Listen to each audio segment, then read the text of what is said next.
உருவாய் அருவாய் உளதாய் இளதாய் மறுவாய் மலராய் மணியாய் ஒளியாய் கருவாய் உயிராய் கதியாய் விதியாய் குருவாய் வருவாய் அல்வாய் குகனே.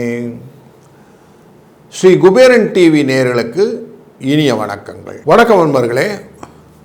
ஐப்பசி மாதம் அப்படின்னாலே அடைமழை மாதம் அப்படின்னு சொல்லுவோம்.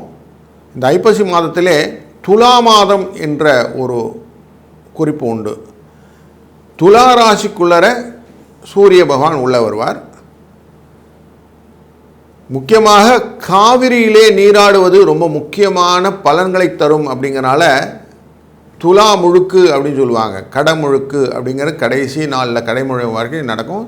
இந்த துலா மாதத்தில் மாயவரம் என்ற தஞ்சாவூர் பக்கத்தில் இருக்கக்கூடிய இந்த இடத்துல காவிரியிலே நீராடுவது நிறைய புண்ணியத்தை தரும் அப்படிங்கிறதும் முக்கியமான விஷயம். மழைக்காலம் அப்படிங்கிறதுனால வருஷ ருத்து அப்படின்னு சொல்லுவோம். மழைக்காலங்கள் உள்ளாகக்கூடிய விஷயங்களில் நமக்கு சூரியன் மறைந்து விடுவார். மறைந்து விடுவார்னா மேக மூட்டங்களினாலே மறைந்து விடுவார். நீச்சம் அப்படிங்கிற இடத்துல போயிடுவார். சூரியனுடைய வெப்பம் தெரியாது. அதனால் குளிர்ச்சி ஜாஸ்தி இருக்கக்கூடிய சூழ்நிலை வர ஆரம்பிக்கும். இப்படிப்பட்ட இந்த துலாம் மாதத்திலே ஐப்பசி மாதத்திலே பலன்கள் அப்படின்னு எங்கே பார்த்தோம்னா, இப்போ தான் ரியல் எஸ்டேட் அப்படிங்கிற விஷயங்கள்லாம் கடகடன் ஏற ஆரம்பிக்கும். ரியல் எஸ்டேட் துறையில் ஒரு நல்ல மாற்றங்களை கொடுக்கக்கூடிய மாற்றமாக இருக்கும். சமீப காலமாக நம்ம பார்த்துட்ருக்கிறதுல தங்கம் வெள்ளி என்ற ஆபரணங்கள்லாம் விலை உயர்ந்து கொண்டு போகிறது இல்லையா? இது இந்த ஐப்பசி மாதத்திலும் விலை உயரும், மிடில் வரைக்கும். அதுக்கப்புறமா இறங்க ஆரம்பிக்கும். காய்கறி விலையெல்லாம் கொஞ்சம் குறையும். சார் மழை நேரத்தில் எப்படி சார் காய்கறி விலையெல்லாம் குறையும்னா, அபிவிருத்தமான விளைச்சல் வந்துடுதுன்ற ஒரு காரணத்தினால விளைச்சலை எடுத்து கொஞ்சம் குறையும். மாத கடைசியில் கொஞ்சம் விலையாக ஏற்ற இறக்கங்கள் மாற்றம் உண்டு. தங்கத்தின் விலை கொஞ்சம் குறைவதற்கான வாய்ப்புகளும் உண்டு அப்படிங்கிறது தெரிகிறது. இந்த மாதத்திலே முக்கியமாக சில நிகழ்வுகள் அப்படின்னு பார்த்தோம்னா, 18ஆம் தேதி அக்டோபர் மாதம் ஐப்பசி மாதம் பிறக்கும்போதே சனி பிரதோஷம் அப்படிங்கிற விஷயம் நடக்கும். 20ஆம் தேதி தீபாவளி. அதுக்கு முன்னாடி 19ஆம் தேதி தனத்ரியோதசி அப்படிங்கிற நாள் ரொம்ப முக்கியமான நாள். அன்றைக்கு தங்கம் வாங்குவது இரட்டிப்பு பலனை தரும்னு இருக்குது. அதுபோல் 21ஆம் தேதி சர்வ அமாவாசை திதி தர்ப்பணங்கள் செய்வதனாலே வரக்கூடிய பலன்களை பெறலாம். சூரனை வதம் செய்த நிகழ்வானது 27 அக்டோபர் அன்று நடக்கக்கூடியது. சூரசம்ஹாரம். முருகனை மனதால் நினைந்து நாம் செய்யக்கூடிய காரியங்கள் வெற்றியை கொடுக்கும். தென்காசியில் இருக்கக்கூடிய ஆயக்குடி அப்படிங்கிற ஊரில் பார்த்தீங்கன்னா வெற்றின கொடிக்கால்காரர்கள் அப்படின்னு சொல்லுவாங்க. அவர்கள் வெற்று இலையே வேல் மாதிரி இருக்குவதனாலே அவர்கள் எல்லாரும் முருகனையே தான் முழுவதாக நம்பியிருப்பார்கள். இந்த சூரசம்ஹாரத்திலே அவர்கள் செய்யக்கூடிய எடுக்கக்கூடிய சப்பரங்களும் அந்த தேரோ கண்கொள்ளா காட்சியாக அமையும். 4ஆம் தேதி நவம்பர் அன்று பௌர்ணமி. அன்றைக்கு பௌம அஸ்வினி அப்படிங்கிற விஷயம் வரும். சந்திரனின் ஜெயந்தி அப்படிங்கிறது சந்திரனுடைய பிறந்த நாள். இந்த பௌம அஸ்வினி அப்படிங்கிறதுனால கடனை அடைக்கலாம். கடனெல்லாம் தீர்ந்து போயிடும். மலை போல் இருக்கக்கூடிய கடன் அடைவதற்கு ஒரு நல்ல உபாயமான நாள் அது. 5ஆம் தேதி பௌர்ணமியோட கண்டினியூஷன் இருக்கும்.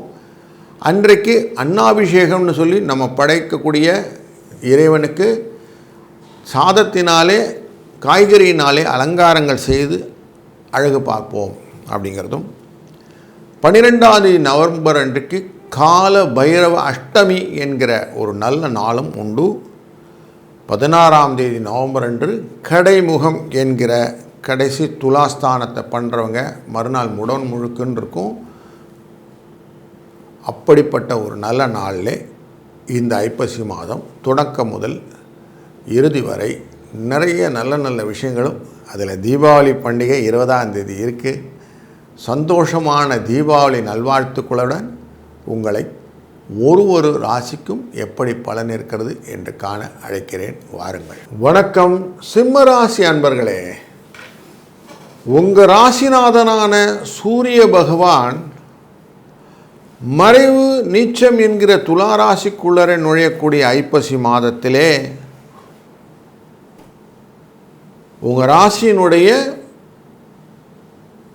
3ஆம் இடம் அப்படிங்கிற முயற்சி ஸ்தானத்திலே மறைவு அப்படிங்கிறதுனால இருந்தாலும் சூரியன் 3ஆம் இடத்தில் இருப்பதனாலே லாபங்கள் தான் வரும், நன்மைகள் வரும், முயற்சிகள் எப்பொழுதும் திருவினையாக்கும், வெற்றியை நோக்கிய பயணங்கள் உண்டாகும், கம்யூனிகேஷன்ஸ் கரெக்டாக இருக்கும், கொஞ்சம் பரபரப்பாக இருக்கும், சூடாகவும் இருக்கும். சூரியன் எப்பவும் சூடு குறையிறதில்ல, மறைக்கிறதுங்கிறது மேகங்கள் ராகு மறைக்கிறது. அதனால் உங்களுடைய வேகங்கள் இருக்க தான் செய்யும். அதனால் நீங்கள் செய்யக்கூடிய காரியங்கள் நல்லதாக முடியக்கூடிய ஒரு சூழ்நிலையும் உண்டாகும். இன்ஸ்ட்ரக்ஷன்லாம் கரெக்டாக இருக்கும். பொதுஜன தொடர்புகள் எல்லாம் நல்லபடியாக அமையும். அரசியல், உங்களுடைய வார்த்தைகளுடைய செல்வாக்கு இதெல்லாம் ரொம்ப நல்லா இருக்கக்கூடிய ஒரு மாதம் இந்த ஐப்பசி மாதம். குரு அதிசாரமாக 12ஆம் இடத்துக்கு வந்து உட்கார்ந்துருவார் கடகராசிக்குள்ளார். இந்த மாதத்திலே 18ஆம் தேதியே வந்துடுவார். ஸோ அப்போது அந்த எஃபெக்ட் எப்படி இருக்கும் அப்படின்னாக்க கொஞ்சம் மருத்துவ செலவுகளை கொடுக்கும். தேவையற்ற விஷயத்தில் நமக்கு எதிர்பாராத செலவுகள்லாம் மருத்துவ செலவு. நான் அந்த காரியம் செய்யணும்னு ஆசைப்பட்டேன், சேவையில்லாமல் செஞ்சேன், ஆனால் பாருங்கள் என்னால் யோசித்து செஞ்சுருக்கலாம், அவசரமாக பொருட்களை வாங்கிட்டு வந்துட்டேன், திருப்பியும் கொடுக்க முடியல அப்படின்னு சொல்லி ஒரு இக்கட்டான சூழ்நிலையும் ஏற்படுத்தும். குருவின் பார்வை உங்களுடைய ராசியின் 4ஆம் இடமான விருச்சிக ராசி மேலேயே விழும். அப்படி விழறதுனால உங்களுக்கு மண், மனை, வாகன யோகங்கள், விவசாயத்தில் இருக்கக்கூடிய விவசாய நிலங்களில் நல்ல விளைச்சல்கள், பயிர் நாசங்கள் இதுவுமே கொடுக்கும். சுகபோகங்கள் கொஞ்சம் பாதிக்கப்படலாம். பயணங்களிலே கொஞ்சம் எச்சரிக்கையும் தேவை. குருவின் பார்வை உங்கள் ராசியினுடைய 5ஆம் இடத்தின் மேலே விழுவதனாலே குடும்பத்திலே எந்த காரியங்கள் செய்யணும், 6ஆம் இடத்துல ஒரு குழப்பங்கள் இல்லாத விழும். அப்படி வரும்போது எந்த காரியம் செய்யணும் அப்படிங்கிற விஷயம்லாம் வரும். மகர ராசியை பார்க்கும்போது என்னடா இப்படி செஞ்சிட்டோமே, ஏண்டா அப்படி செஞ்சிட்டோமே, அவனுக்கு போய் காசை கொடுத்தோமே, பின்னாடி ஆளே விட்டு செருப்பை தேவை வைக்கிறானே அப்படின்லாம் விசனத்தெல்லாம் கொடுத்துக்கிட்டு இருந்தது இல்லைங்களா. இதை கொஞ்சம் மாற்றும். கொடுத்த கடன் கொஞ்சம் திரும்பி வர்றதுக்கான வாய்ப்பு, கடன் மொத்தமாக இருந்த சுமையும் கொஞ்சம் இறங்கிறதுக்கான வாய்ப்பு. இந்த மாதத்தில் பௌம அஸ்வினின்னு ஒரு நாள் இருக்குது.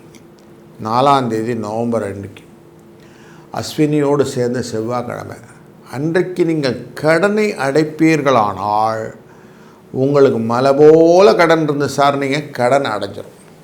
இதுக்கான வாய்ப்பை இந்த மாதம் தெளிவாக உங்களுக்கு சொல்லிக் கொடுக்கும். அதனால் தைரியமாக நீங்கள் கடன் அடைக்கிறத பற்றி யோசித்து செய்யலாம். அஷ்டமத்தில் சனி உட்கார்ந்துருந்து படாப்படுத்திக்கிட்டு இருக்கிறார். என்ன ஓட்டங்களில் எங்களை எதுவுமே செய்ய முடியாது, உங்களை அப்படி கிளச் போட்டு வச்சிட்டார்.